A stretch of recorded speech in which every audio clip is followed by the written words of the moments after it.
Memorization is often a bane for anyone studying a language, especially a language like Japanese, which requires you to learn thousands of kanji if you want to reach a semblance of fluency. But fear not, because today I will go over some useful pieces of advice, as well as tools that will help improve your memorization and efficiency. One method that people use for language learning is called spaced repetition learning, which is a method to retain information more efficiently by spacing out something that you repeatedly test yourself on over time. So, if you are studying new vocabulary, you would start from, say, flashcards, for example, then test yourself the next day on that same word or vocabulary that you were practicing on, and then again, say a third day, but over a longer period of time that has passed. So the time that you test yourself gets longer and longer. When I first learned about spaced repetition learning, it was fairly early when I started studying Japanese, so I thought it was the greatest tool to quickly learn new kanji or words. My favorite use was with Anki, a useful platform for creating flashcards to then apply the spaced repetition learning method.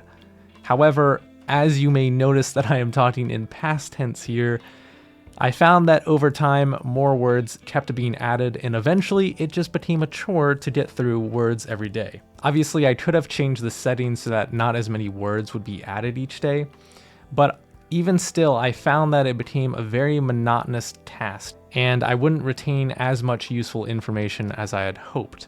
Now, let me just say that I still think spaced repetition learning is still a very great way to memorize information.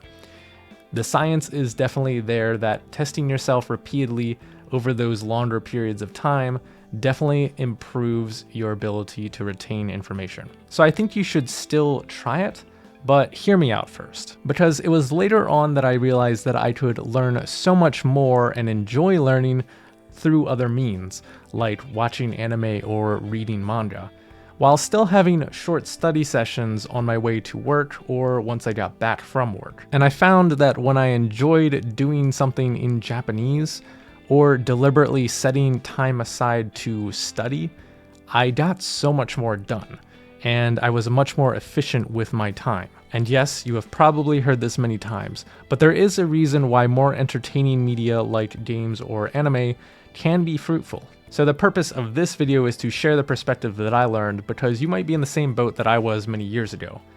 And if you ever have felt that learning new kanji or words is a chore, then perhaps it's time to reconsider how you learn them. It's very important that you take an introspective look at yourself and try to understand how you learn best.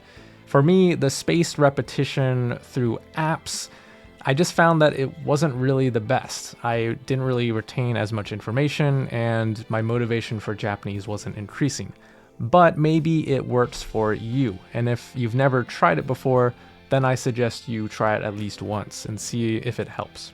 In my opinion, the most obvious uses for spaced repetition learning is for things that you just have to memorize no matter what. So for example, if you're studying for the JLPT, well, it's going to be a slog no matter how you study. So if you have to go through a list of words or kanji that you just need to know, then you might as well use spaced repetition learning. In your day-to-day learning, I don't think it's worth it. Instead, I think it is more useful to learn new words in kanji naturally, through conversation or reading, like we do when we are learning English. By immersing yourself in the language, you will retain that information so much more efficiently.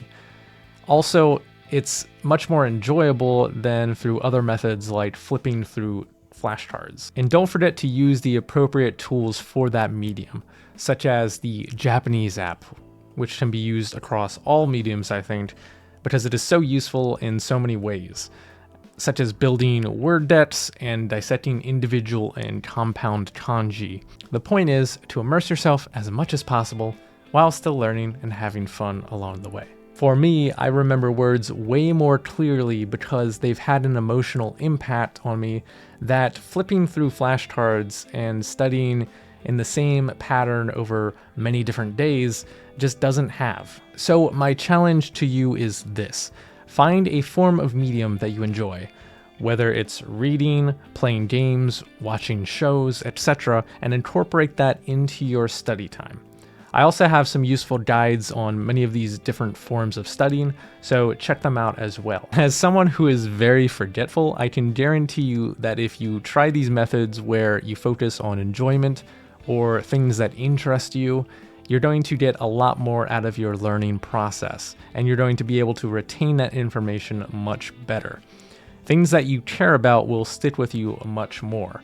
It doesn't work for everything, like maybe learning a kanji or a word for manufacturing, for example, but you will at least pick up enough useful words to quickly improve your vocabulary or kanji comprehension. And of course, finding that motivator to give yourself a boost in performance is so important.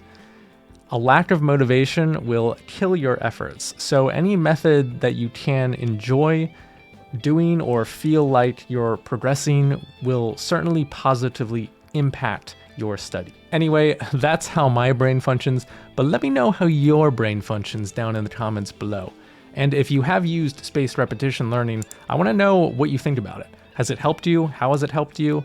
Do you suggest it and recommend it for others who are also learning Japanese? Let me know. I'd definitely be curious to hear your opinions. That'll be it for this one.